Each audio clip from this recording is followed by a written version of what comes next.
Halo semua, ya berjumpa lagi dengan saya Erwin Supandi dari channel YouTube Winner Stocks Indonesia. Bagaimana kabar Bapak Ibu trading hari ini di minggu ini? Ya, IHSG minggu ini luar biasa, ditutup dengan luar biasa ya, berpotensi sekali untuk breakout all time high. Ya, bagaimana nanti minggu depan? Ya, harapan saya minggu depan bisa breakout all time high, segera breakout all time high dulu. Nah, urusan nanti akan koreksi lagi atau lanjut naik lagi, kita lihat lagi. Kita akan bikin market review. Bapak Ibu, jangan lupa untuk subscribe channel YouTube ini dan berikan jempol tentu saja. Ya, tunggu saja. Kita selalu memberikan market review setiap hari kok, ya. Dan di akhir pekan ini saya mau kembali berbagi kepada Bapak Ibu. Apa yang mau saya share nih minggu ini? Minggu ini saya mau share mengenai mengatasi rasa takut ketika trading atau mengatasi keraguan-raguan ketika trading. Ya, seringkali banyak sekali orang-orang yang sudah tahu bagaimana cara mengelola money management, bagaimana memilih saham yang baik, sudah tahu semua. Tapi ketika dia mau entry, nah itu beda urusan. Beda urusan. Jadi ketika mereka mau klik buy, mereka itu selalu muncul keraguan-raguan. Ini benar nggak ya?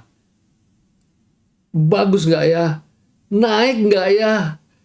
Itu yang selalu muncul di benak kita. Jadi ketika kita mau enter itu penuh keraguan-raguan dan penuh ketakutan. Apa saja yang membuat Bapak Ibu menjadi takut dan ragu-ragu? Ada beberapa hal. Yang pasti adalah satu, rugi banyak. Wah, trading sebelumnya rugi banyak. Atau kondisi saat ini portonya lagi merah semua. Ya, ada mungkin yang sering kali ini ada 10 emiten, 20 emiten mungkin isinya kebakaran semua. Wah, itu sih udah. Wah, itu rasanya mau tekan enter itu rasanya ketakutan terus ya, bawahnya ragu-ragu terus gitu. Nah, itu satu. Terus kedua, tidak yakin dengan pemilihan sahamnya atau tidak yakin dengan sistem yang sudah dianut. Jadi ketika mau trading dia kan pilih saham dulu. Nah, ketika pilih saham biasanya berdasarkan kata si A kalau beli itu harus yang di atas MA 10 atau yang harus stokastiknya posisi oversold dan sebagainya. Ada banyak kriteria-kriteria. Tapi ketika mau eksekusi nggak berani. Kenapa nggak berani? Karena muncul keraguan-raguan di dalam diri ya. Karena setiap kali sudah diikutin rule itu, tapi endingnya juga nggak selalu bagus. Seringkali juga rugi gitu. Apa yang harus dilakukan? Nah, itu. Jadi nggak yakin dan trading sistem sendiri gitu. Nah, itu makanya saya bilang perlu backtest. Sistem itu perlu di backtest. Jadi ketika sudah di backtest, kita punya muncul rasa trust kita. Ada trust. Nanti tradingnya jadi lebih pede. Ya, nanti akan saya bahas. Tapi kita bahas dulu, kenapa ini jadi takut gitu loh. Ragu-ragu gitu. Nah, pertama ruginya banyak. Kedua, dia nggak yakin dengan trading system sendiri. Yang ketiga, nggak punya trading system. Ya, lebih parah lagi. Berdasarkan apa? Berdasarkan kata si A, kata si B, kata si C. Mau beli apa nih? Tanya sana, tanya sini. Lihat di grup, cari orang bocoran apa semua ya. Ya, salah satunya juga dari channel YouTube saya ini. Saya yakin banyak juga yang nonton Pak Erwin rekomendasinya apa, udah beli aja gitu. Ada yang juga yang kayak gitu. Dan lebih parahnya lagi, setelah siap mau beli, ragu-ragu juga, nggak beli juga. Nah, itu dia. Kenapa saya bisa bahas ini? Kenapa saya bahas ini? Karena simple. Bapak Ibu tahu TPIA? Ya, TPIA, saya kasih chartnya. TPIA. TPIA itu, nah, naiknya kan keren banget ya kayak gini kan. Nah, ada aja tuh yang bilang, aduh, saya ketinggalan. Atau aduh, saya nggak beli. Kenapa nggak beli? Dan kenapa ketinggalan? Saya sudah rekomendasikan ini dari kapan tahu? Ya, dari sebentar, saya cek dulu TPIA 18 Januari. Ini saya catatan saya 18 Januari, cek dulu.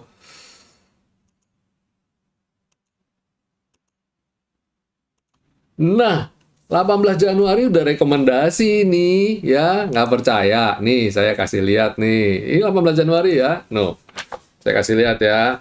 Nih, 18 Januari itu lihat di bawahnya Telkom apa? Ya, TPIA kan. Tapi ada aja yang nggak masuk gitu loh. Padahal lihat 8, coba padahal lihat chartnya ya, lihat chartnya nih. Nah, lihat chartnya. 18 Januari telat nggak kalau masuk di 18 Januari? Jelas tidak. Kenapa saya bilang jelas tidak? Karena apa? Waktu dia naik di sini, orang bisa aja bilang, oh, kalau dia kepentuk fail line, turun lagi bisa nggak? Bisa, gitu. Apalagi habis itu dia bikin galau kan, dia sideways dulu. Nah, tapi ketika dia breakout 18, saya rekomendasiin loh. Tapi ada aja yang nggak beli. Wah, kalau udah kayak gitu gimana? Ya, saya nggak mau, seringkali kita bercanda, ya itu tergantung amal ibadah. Tapi secara teknikal tidak ada itu yang kayak gitu. Ya, tidak ada. Jadi bukan tergantung amal ibadah. Makanya saya mau kupas di sini. Hal-hal apa sih yang seringkali membuat kita tuh takut, membuat kita ragu-ragu, akhirnya miss opportunity mendapatkan profit seperti TPIA tadi. Apa aja? Ya, ini dia. Ini saya mau bahas satu persatu. Kita kupas ya. Pertama nih, yang pasti adalah kalau saya berdasarkan rekomendasi saya loh ya. Ini kan Pak Erwin ada 5 rekomendasi, terus kita pilih yang mana? Udah gini aja, kita kayak main congklak. Bapak Ibu pernah main congklak nggak?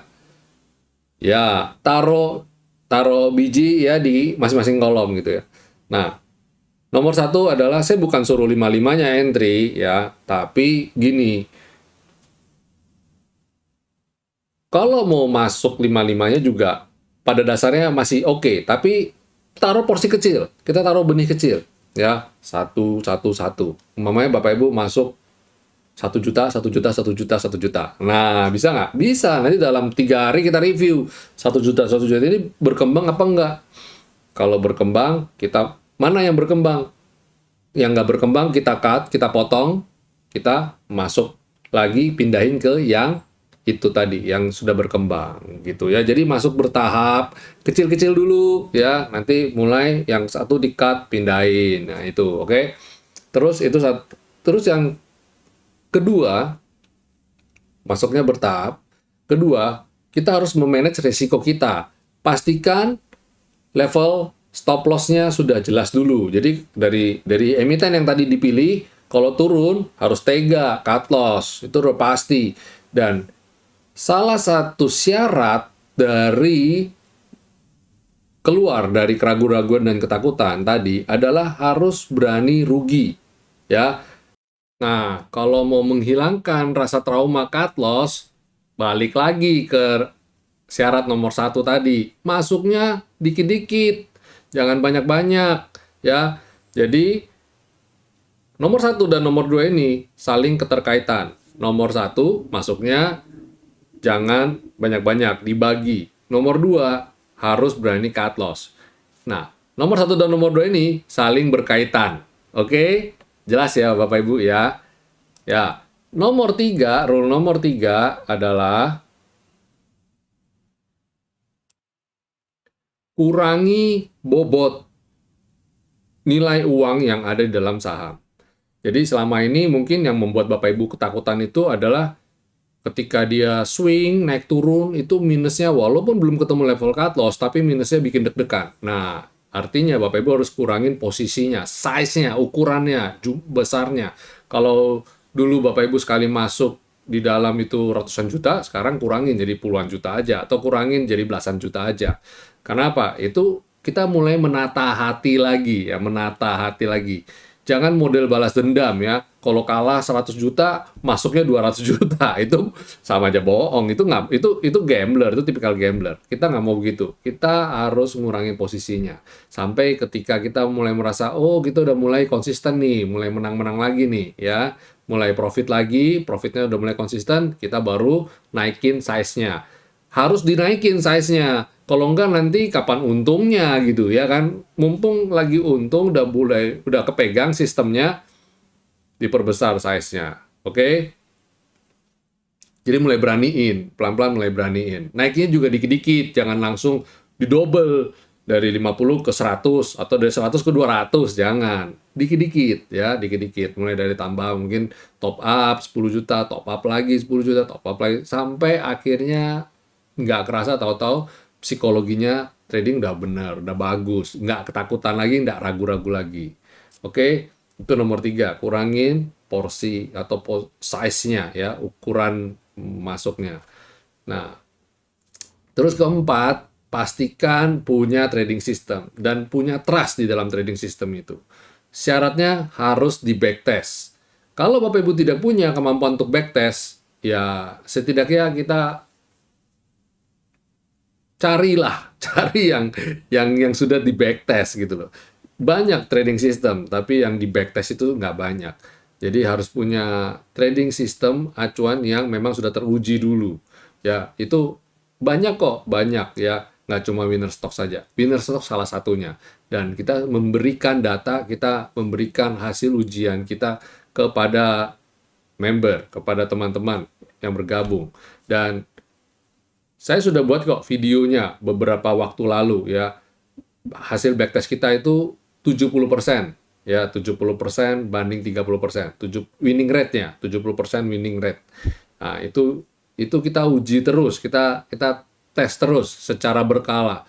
Apakah trading system ini masih relevan nggak terhadap market? Kalau nggak relevan terhadap market, kita sudah harus berpikir bagaimana untuk mempertajam lagi. Ya, mempertajam lagi. Itu kriteria nomor 4. Dan nomor 5, ya, pastikan dana yang Bapak Ibu putar di trading saham, untuk trading saham, apapun, trading saham, trading forex, maksimum 30% saja dari total uang Bapak Ibu, total aset ya, bukan uang, aset lah. Jadi ketika memang sampai mengalami kerugian di investasi atau di trading saham atau di forex ini atau di apapun trading yang Bapak Ibu lakukan, tidak membuat Bapak Ibu menjadi bangkrut ya atau jatuh miskin. Ya. Ini berlaku dalam investasi apa aja. Kemarin saya sudah buat cara mengenali investasi bodong. Tapi sepinter-pinternya kita mengelak dari investasi atau yang penipuan-penipuan itu, tapi ada kalanya kita namanya orang timur ya, ada sungkannya. Nah, teman yang ngajakin, saudara yang ngajakin, jadi kita sungkan. Nah, ketika Bapak Ibu dihadapkan dengan pilihan-pilihan sungkan tadi, nggak enak tadi, pastikan Bapak Ibu masuk dengan size yang sangat-sangat kecil. Dan pastikan kerugiannya ini, kalau mau sampai rugi pun, ya udah, it's okay. Saya anggap uang belajar. Atau it's okay lah, saya uang belajar sayang ya, kok masa uang belajar dianggap sebagai sesuatu yang hilang. Ya, anggap sedang beramal. Orang kan sering ngomong begitu ya. Nah, jadi pastikan Bapak Ibu nomor 5 ini, ketika Bapak Ibu lakukan ini, kita atau hilang, kita punya kerelaan hati dan kita punya kelegaan. Jadi ketika hilang ya udah, let it go aja. Kita relakan. Itu 5 hal tadi. 5 hal yang saya bagikan. Bagaimana cara menghilangkan ketakutan atau keraguan ketika trading. Ya, itu sharing saya di akhir minggu ini, Bapak Ibu. Jangan lupa untuk share video ini dan berikan jempol jika Bapak Ibu merasa share apa yang saya bagikan tadi bisa bermanfaat bagi Bapak Ibu semua. Oke, sekarang saya akan bagikan rekomendasi atau market review dan rekomendasi terhadap Bursa Efek Indonesia ini, ya, Indonesia Stock Exchange. Perdagangan di hari Jumat tanggal 4 Februari 2002. Wah, kalau lihat TPIA ini memang cakep sekali ya. Bayangin dari 18 Januari sampai hari ini, profitnya berapa ini ya? Wow banget. Entry di 7, anggaplah kita 76, 75, dan sekarang harganya sudah 9625. Profit berapa persen sudah itu ya? Wow, 20% lebih lah. Setidaknya saya di portofolio saya sendiri average up lo ya, average up, saya lakukan berkala average up, itu sekitar hampir 25% lah, dari 18 Januari sampai hari ini. Berapa lama itu? 18 Januari hari Jumat, sorry, 18 Januari itu hari Selasa, dan sekarang hari Jumat, berarti udah 3 minggu, anggaplah 3 minggu lah. 3 minggu 20-an%. Oke banget nggak? Oke sekali ya. Average up loh. Keren kan? Deposito berapa ya? 3 minggu 20%. Wow. Nah, dibanding deposito 8% atau 6 atau moderat lah. Beberapa bank saya tanya bisa memberikan, kalau dengan catatan masuk dengan syarat-syarat tertentu, bisa ada yang sampai berani kasih 5 sampai 6. Itu untuk 1 tahun loh, 1 tahun. Ini 3 minggu saja ya. Dan oke nggak? Oke banget menurut saya. Dan ini yang pasti adalah ini safe ya, aman. Ini adalah part of investasi, bukan scam ya, bukan Ponzi ya. Ini benar-benar kita investasi di perusahaannya gitu. Oke ya. Oke. Kita akan ulas IHSG kita di hari Minggu, penutupan hari Jumat, di hari Jumat kemarin. Bagaimana? Keren banget ya. IHSG wow banget, dan hari ini IHSG net buy asing 868 miliar. Keren banget. Dan nah, ini yang bikin saya agak deg-degan adalah dia persis ada di resisten ya. Kenapa saya bilang begitu? Nah, ini kalau dia besok hari Senin dia tidak mampu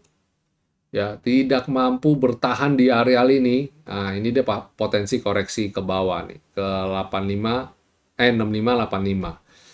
Ya, kita berdoa aja, dia mampu bertahan di atas 6726 setidaknya, dan breakout all time high-nya. Nah, cuma tinggal 30 poin sebenarnya. Sayang sekali kalau tidak breakout ya. Nah, tapi ingat, begitu breakout juga belum tentu serta-merta langsung lanjut. Dia bisa saja koreksi dulu. Tapi kalau lihat grafik asing ini ya, asing ini masuk terus ya. Dalam waktu dia sideways ini asing masuk terus. Nah, ini potensi, saya lihat potensi membuat dia naik. Ini kelihatan nih ya. Jadi kalau lihat chart weekly-nya, dalam beberapa waktu ini asing masuk cukup masif ya. Jadi saya lihat ini potensi breakout cukup besar. Dan sayangnya transaksi di penutupan hari Jumat itu cuma 8,9 triliun saja. Transaksinya sangat-sangat kecil. Ya, moga-moga sih masih lanjut ya. Kalau saya bilang sebenarnya ini deg-degan, ini agak rawan-rawan koreksi. Hari Senin mungkin bisa aja koreksi dulu, Senin Selasa koreksi, dan tiba-tiba hari Rabu dia breakout. Bisa aja mungkin terjadi. Ya, kita sama-sama kita lihat di hari Senin. Oke, dan itu komposit. Bagaimana dengan sektoralnya? Kita coba cek sektoralnya IDX Basic. Wow, IDX Basic keren banget ya. Nah, kalau kayak gini sih IDX Basic potensi untuk terbang ini. Ya, bisa lanjut. Terus ada Consumer Cyclicals juga sama. Wow banget. Kita bisa pantau ini dua sektor ini di hari Senin. Energi masih disupport ya, belum mampu naik lagi, nggak apa-apa. Sebenarnya malah kalau yang dua tadi agak riskan koreksi, yang ini malah lebih aman karena dia lagi disupport. Kemudian ada sektor finance. Nah, ini juga oke ya, belum terbang tapi asing juga terlihat masuk cukup banyak di sini. Ternyata asing sebagian besar masuknya di sektor finance ini. Nanti kita pantau bersama di hari Senin. Kalau ini lanjut lagi, wow, komposit otomatis lah lanjut. Terus habis itu sektor healthcare. Sektor healthcare kena resisten, Nah, kena resisten nih, dia lagi sideways. Nah, kalau dia bisa breakout, ini keren banget ya, keren banget. Kalau lihat weekly-nya, dia potensi untuk lanjut cukup besar sektor ini ya. Apakah gara-gara Omicron yang semakin tinggi? Semoga tidak. Tapi biasanya sektor healthcare ini kalau kondisi COVID naik, dia juga naik ya. Terus sektor industri. Nah, sektor industri masih tertahan. Ini berlawanan dibandingkan healthcare. Kalau healthcare naik gara-gara COVID, industri sebaliknya, gara-gara COVID dia turun, ya. Infrastruktur lagi struggling. Tapi gini, saya sudah bilang bolak-balik, ini sektor ini kan turun terus nih, tapi lihat asing masuknya nih. Jadi ini potensi untuk juga rebound. Pantau-pantau sektor ini ya. Jadi sektor finance, infrastructure, energi, silakan Bapak Ibu pantau untuk buy on weakness. Consumer non cyclicals, nah yang ini saya bilang hindari dulu karena dia masih ada di bottom support ya, masih kurang oke. Terus kemudian properti. Nah, properti juga salah satu yang saya juga pantau ya. Buy on weakness juga. Ini bukan buy on weakness malah, ini mau rebound reversal. Dia potensial untuk breakout ya, keluar dari zona downtrend. Ini kan dia downtrend selalu bertahan di bawah selendang atau tertahan di selendang, dan ini persis di selendang. Minggu depan kalau dia besok bisa keluar dari areal selendang ini, berarti dia udah patahkan tren turunnya, potensi untuk lanjut naik. Jadi kembali lagi saya kasih summary ya. Ada properti, energi, infrastructure, finance ya. Terus habis itu teknologi, bagaimana kabarnya? Kabar teknologi mirip-mirip sama sektor properti ya. Dia berusaha keluar dari zona downtrend-nya. Kita berharap ini lanjut. Terus habis itu ada transportasi. Nah, kalau ini termasuk yang anti badai. Ini sih udah breakout. Ini dia keren banget lah ini. Kalau dia lihat ininya, saya gambarin ininya. Ini dia udah breakout ini. Keren banget. Ini kalau lihat weekly-nya, tuh dia udah all time high. Jadi sektor transportasi ini keren banget ya. Silakan Bapak Ibu lanjut lagi. Oke, itu secara sektoral. Semoga bisa Bapak Ibu ada insight. Kalau lihat sektoralnya kita bisa lihat nih. Minggu depan kira-kira yang jalan sektor apa aja nih. Ya. Lanjut adalah rekomendasi. Apa sih yang bisa kita perhatikan di hari Senin? Ya. Pertama, yang bisa saya rekomendasikan pertama untuk Bapak Ibu pertama adalah AGII. Nah, AGII ini breakout dan rebound dari daerah support. Ini oke banget. Target sementara ngikutin ini dulu, ya. Target ikutin ini. Saya biar pas saya ini dulu deh. Sorry. 178 udah benar. Ini yang saya rubah dikit. Cuma 1715. Selisih 5 poin aja sih sebenarnya, tapi oke ya. Ini targetnya sementara ikut ini dulu. Terus habis AGI ada BTPS. BTPS juga sama, rebound dari bottom support dan dia udah keluar dari skyline. Ini bagus nih. Ya, beberapa kali skyline jadi penentu dan dia kali ini kuat naik dengan bagus. Kalau besok dia bisa breakout ini, wow, oke lah. Ya, BTPS. Kemudian ada BSDE. Nah, ini adalah bagian dari properti yang saya juga pantau. Bagus nih, dia udah keluar dari selendang. Nice. Harapan saya lanjut dia bisa naik ini. Kalau ini saya panjangin nih. Ini saya panjangin ya. Sebentar. Dulu ini jadi supportnya. Moga-moga ini bisa jadi... Nah, ini bisa jadi targetnya nih sekarang berikutnya ya. Sementara itu tentu saja based on ini 1015. Ini targetnya saya sementara ya sampai ke kotak itu, kotak biru, dan ini target persisnya nih. Oke, ini persisnya nih ya. Ini dulu nih target saya BSDE. Habis BSDE ada Barito. Wow, Barito ini juga keren. Dia sudah keluar, dia udah breakout dari sini, naik ke atas V-line. Ini good. Apakah dia bisa mengikuti anak perusahaannya yang rally sampai kayak gitu? Kita coba. Setelah TPIA, saya juga pengen pindah, udah gerah juga, udah terlalu tinggi ya. Saya mau pindah ke sini nanti. Habis itu terakhir ada SMGR. Nah, SMGR ini buy on weakness banget. Saya spekulasi karena dia berhasil keluar dari areal ini downtrend, dia bisa keluar naik di atas selendang. Ya, selama ini dia nggak bisa naik di atas selendang dan kali ini mampu. Apalagi dia sideways dan dia breakout. Belum breakout sebenarnya, sudah breakout hari Jumat, tapi penutupannya persis dia tutup di level ininya dia nih. Nah, ini persis dia tutup di sini nih, 7025. Nah, persis penutupan dia. Kalau dia besok Senin lanjut, wow, saya akan beli dan akan nambah. Dan dia posisi naik dengan disertai dan volume yang cukup tinggi. Jadi harusnya main Grisik masih bagus. Ya, walaupun banyak yang trauma nih di sini nih. Banyak yang nyangkut rupanya ya. Nggak apa-apa. Moga-moga ini kita bisa nge-short barang sendiri. Kita pelan-pelan tradingin, tektokin sampai ruginya kita semakin kecil, semakin kecil, semakin kecil. Oke, itu rekomendasi kita di akhir pekan ini untuk perdagangan Senin. Oke, Bapak Ibu, sampai di sini market review kita, share kita di akhir pekan ini mengawali bulan Februari ya, di minggu pertama di bulan Februari. Moga-moga IHSG bisa segera all time high lagi. Dan minggu depan kita bisa dapat profit lagi, maksimal lagi. Oke, sampai jumpa semuanya.